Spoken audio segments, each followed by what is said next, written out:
2021년 6월 28일 지적 장애를 가진 동생이 실종됐다면서 한 남자가 경찰서를 찾아왔습니다. 실종된 동생 김 씨를 애타게 찾아 헤맨 사람은 다름 아닌 김 씨의 하나뿐인 친형이었어요.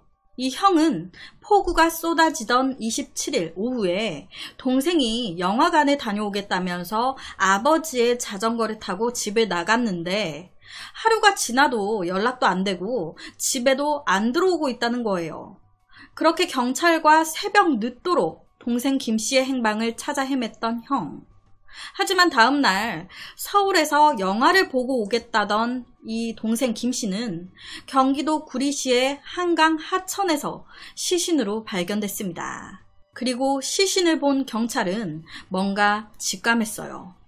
아, 이거 실종이 아닌 사건이구나.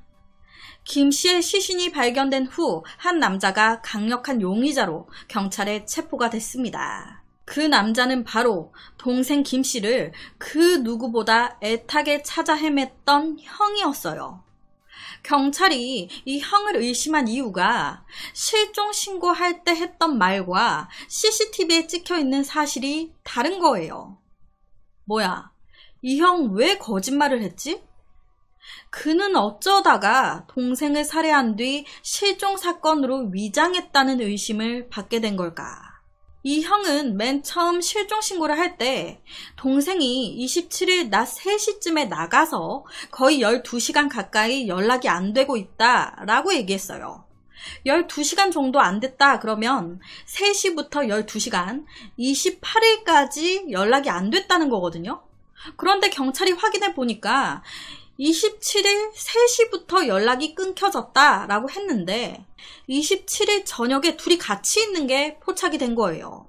오후 3시쯤 외출하는 동생의 모습을 본 게 마지막이라던 이 형이 그날 저녁 동생 김 씨를 차에 태우고 어디론가 이동하는 모습이 CCTV에 찍힌 거예요. 이후 무슨 이유에선가 렌트카로 갈아탄 이 두 사람은 구리시 하천으로 향했고 이때 형과 함께 CCTV에 찍힌 모습이 동생 김 씨의 마지막 모습이 됐습니다. 경찰은 형이 동생을 죽였구나 라고 의심했지만 이 형은 그날 밤 동생과 그 구리시 하천을 갔는데 거기서 싸웠다는 거예요.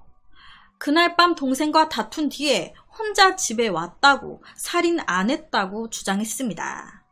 그런데 이상하잖아요. 구리시 하천에서 동생이 시신으로 발견됐는데 동생이 실종된 날 형이 이 구리시 하천을 왔었네. 그런데 둘이 싸워서 혼자 그냥 돌아왔다고? 그 후에 지적 장애가 있었던 동생이 혼자 구리시 하천에 있다가 물에 빠져 죽은 거라고? 말이 안 되잖아요. 좀 이상하잖아. 당시에 이 동생 김 씨는 지적 장애가 있긴 했지만 전화기를 주면 전화할지도 알았고요. 주위 사람들이 있으면 도움을 요청할 줄도 알았습니다. 그리고 물을 싫어했었대요.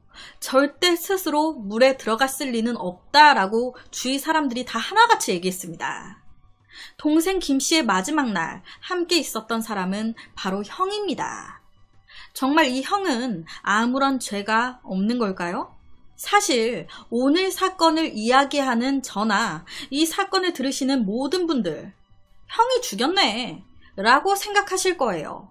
그런데 우리뿐만이 아닌 이 동생 김 씨의 친척들 또한 이 형을 의심했습니다. 특히 이 김 씨의 작은 아버지 같은 경우에는 이런 상황을 예상까지 하셨대요. 그래서 어떻게든 이 지적 장애 있는 김 씨를 형으로부터 지켜주려고 애를 쓰셨었다고 해요. 동생도 분명히 제가 죽일 거라고. 사실 이 형제의 부모님은 모두 4년 전 돌아가신 상태였습니다. 직계 핏줄은 온리 둘뿐이었습니다. 부모님이 돌아가신 후 줄곧 지적 장애 동생을 보살펴 왔었다는 형. 만약에 형이 동생을 죽였다면 그 이유는 뭐였을까요? 친척들은 돈 때문에 죽였을 거라고 얘기를 했습니다. 돈. 사실 이 친척들이 처음부터 형을 의심한 게 아니에요. 전조 사건이 있었습니다.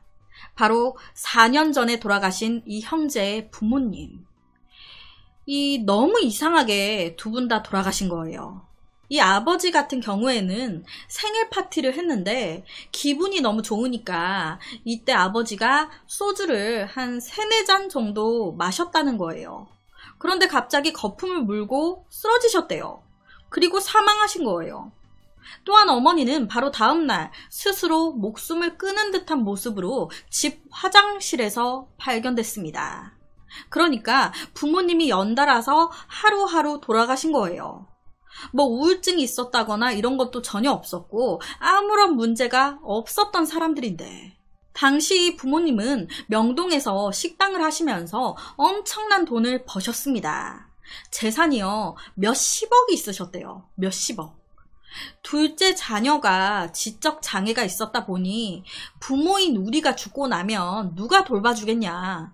돈이라도 좀 많이 물려주고 가야 첫째도 둘째도 살지 싶어서 악착같이 돈을 모으셨던 거예요.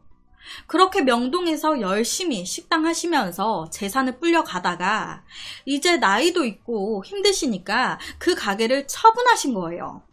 그런데 가게를 처분하고 며칠 뒤에 바로 연달아 사망하신 겁니다.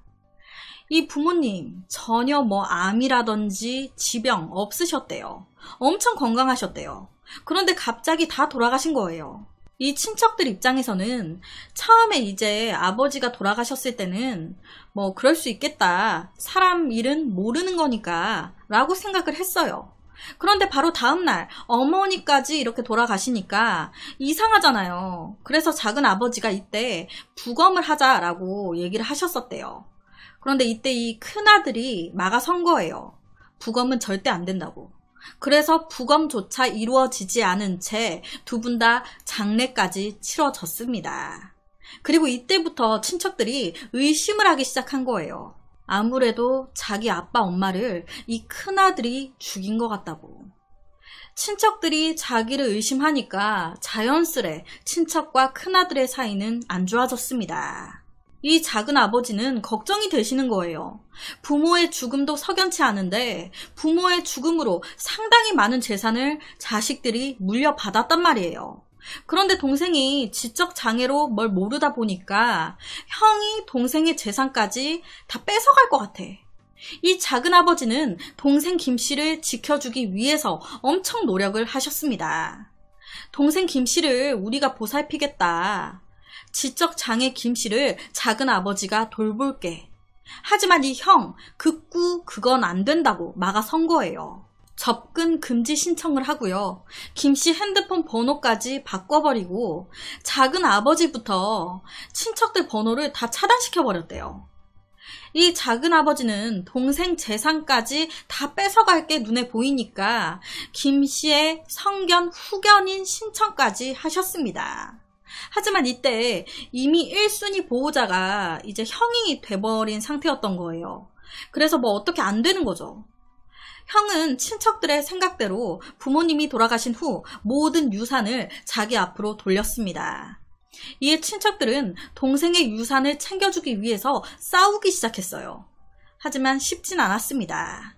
변변한 직업이 없었던 이 형은 갑작스럽게 부모님이 돌아가신 뒤 재산을 모두 자기 앞으로 돌리고 자기 아이하며 아내를 데리고 서울 50평대의 고급 아파트로 이사를 갑니다. 그리고 허구한 날 명품을 사기 시작해요. 차 사고 명품 사고 거의 구찌 매장에 VVVIP 대접을 받았다고 하더라고요. 명품 그리고 향락에 거침없이 쓰이던 부모님의 막대한 유산.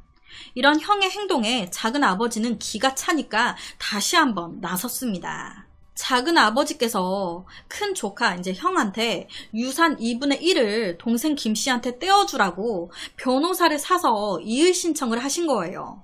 그리고 그 판결이 7월에 있는 상황이었습니다. 그런데 정말 이상하게 6월 27일 날 동생 김씨가 실종이 되더니 사망한 채 발견됐죠. 재산 분할 소송 결과를 며칠 남겨두고 벌어진 의문의 사망 사건. 수사 결과 이 형은 범행 직전에 인터넷으로 마취, 수면제 등을 검색했고 그 이후에 지인을 통해 다량의 수면제를 구입한 사실을 알아냈습니다. 그리고 동생 김 씨를 부검한 결과 이 김 씨의 몸 안에서도 다량의 수면제가 발견됐어요. 이 경찰은 딱 냄새가 나니까 이 형에게 살인 혐의를 적용해 사건을 검찰로 넘겼습니다. 동생의 죽음을 가장 가까이에서 지켜보고선 눈물로 동생을 찾아다니는 연기를 했던 형. 전문가들은 동생은 거의 상당 부분 타살로 추정되는 여러 가지 사인들이 나왔고 이걸 봤을 때 이 형, 약물을 사용할 줄 아는 사람이라는 걸 전제하고 본다면 4년 전 부모가 사망에 이른 그 갑작스러운 죽음에 대해서 어느 정도는 의심을 해야 되는 개연성이 생긴 게 아닐까. 지금 이 3명이 죽음으로써 가장 큰 이득을 본 사람은 큰아들 하나밖에 없기 때문에 재산을 노리고 자기 가족들 3명을 모두 사망에 이르게 한 사건인지 아닌지 확인해 볼 필요가 있다라고 얘기했습니다. 정말 사람의 탈을 쓰고 돈 때문에 자기 부모님의 동생까지 다 죽인 걸까요? 그리고 연기했던 걸까? 자기 부모님이 돌아가셨을 때도 울고 불고 했을 거 아니에요. 현재 이 사건은 아직까지도 진행 중인 사건으로 결론이 난 게 없습니다. 그래서 오늘은 정말 사람이 제일 무섭다라는 생각이 드는 한 살인사건에 대한 이야기를 가지고 왔습니다.